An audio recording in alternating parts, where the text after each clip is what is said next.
Di sini Bobby dalam segmen review mobil aki. Kali ini kita akan membahas mobil aki ukuran sedang, panjang 110 cm, lebar 80 cm, dan tinggi 59 cm. Dengan desain seperti mobil Toyota Alphard, MVP Toys MOB 1038 Alphard.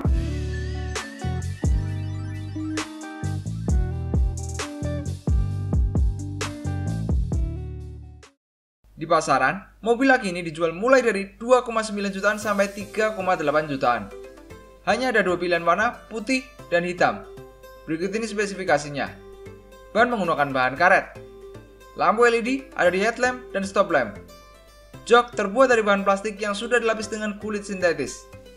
Secara keseluruhan, bahan plastik yang digunakan cukup bagus dilihat dari ketebalan dan ketajaman warnanya. Mobil aki ini ditenagai dua buah aki 6 volt 5 Ah dengan beban maksimum 30 kg. Dinamo penggerak terletak di keempat rodanya. Fitur pengendali jarak jauh juga sudah disematkan pada mobil aki ini.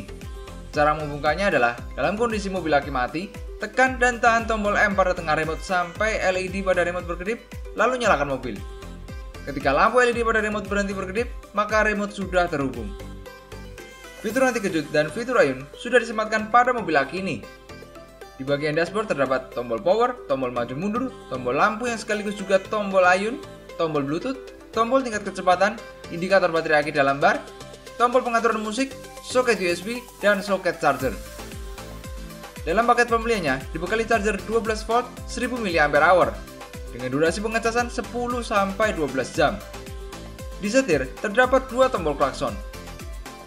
MOB 1038 adalah mobil aki Alphard kedua yang gua review. Kalau dulu, Yukita yang memasukkan lebih dulu ke Indonesia di seri 988-nya. Kali ini giliran MOB. Tapi gua nggak bisa bilang kalau yang MOB masukin kali ini lebih baik daripada pendahulunya.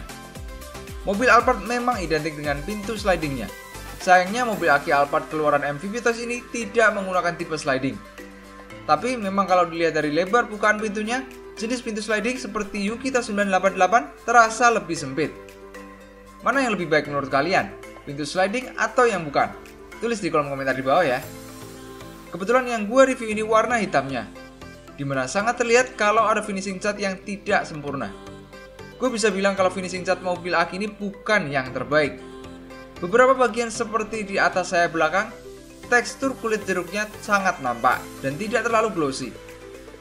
Tapi memang di beberapa bagian terlihat mengkilap dan cantik, contohnya seperti di bagian kap mobil depan.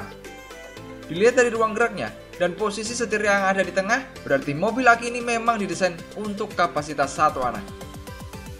Pintunya yang naik sampai ke atas, gue rasa akan sedikit mengganggu ketika si kecil sedang memutar setir, karena sikunya akan terkena di bagian jendelanya. Kombinasi warna dari bagian interiornya menambah kesan mewah. Mungkin gue akan menyarankan buat kalian yang membeli mobil aki ini untuk menambahkan karpet pada bagian pijakannya, karena finishing catnya lama-kelamaan pasti akan lepas di bagian ini. Juga dengan penambahan karpet akan menambah kesan mewah.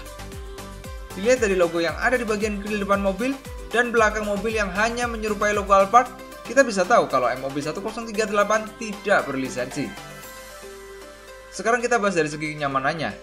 Ban yang sudah full karet, jok yang sudah dilapis dengan kulit sintetis, tapi tidak memiliki pengaturan posisi, sehingga tidak bisa disesuaikan dengan postur tubuh si kecil. Adanya fitur anti kejut dan shock breaker di keempat rodanya, di mana di kedua roda belakang terasa empuknya pas dan dalam, sedangkan di kedua roda depan terasa sedikit nyangkut dan dalam. Jadi, MOB 1038 sudah bisa diajak jalan di permukaan yang tidak rata. Gua agak kurang suka dari pengaturan tingkat kecepatannya. Bukan masalah tingkat kecepatan yang diberi gambar kura-kura dan kelinci, tapi lebih ke tidak adanya indikator yang menunjukkan kita sedang di tingkat kecepatan yang mana. Waktu gua coba putar setir, terasa gearbox setirnya nyangkut. Nyangkutnya gearbox setir ini akan membuat setir terasa sedikit lebih berat ketika diputar secara manual. Tidak adanya case pada aki membuat kalian harus memarkir mobil aki ini di dekat colokan listrik untuk di-charge. Roll kabel akan sangat membantu dalam pengecasannya. Adanya fitur ayun menjadi nilai tambah. Tidak adanya tombol 4-wheel drive, 2-wheel drive, tidak adanya tombol manual remote control, dan belum adanya fitur remote control menggunakan handphone menjadi kelemahan dari mobil aki ini. Ada satu lagi yang menurut gue lumayan fatal. Di bagian dinding sisi dalam area atas jok terdapat goresan-goresan yang disebabkan karena posisi peletakan packagingnya langsung terkena besi as roda depan. Gue rasa semua mobil aki MOB 1038 yang beredar di Indonesia ada goresannya di bagian ini. Buat kalian yang membeli mobil aki di seri ini, mungkin bisa berbagi pengalaman kalian di kolom komentar di bawah. Sekian video review kali ini. Kalau kalian punya pendapat, pertanyaan, atau ada informasi yang gue sampaikan salah mengenai mobil aki ini, kalian bisa tulis di kolom komentar di bawah. Semoga video ini bermanfaat. Sampai jumpa di video selanjutnya.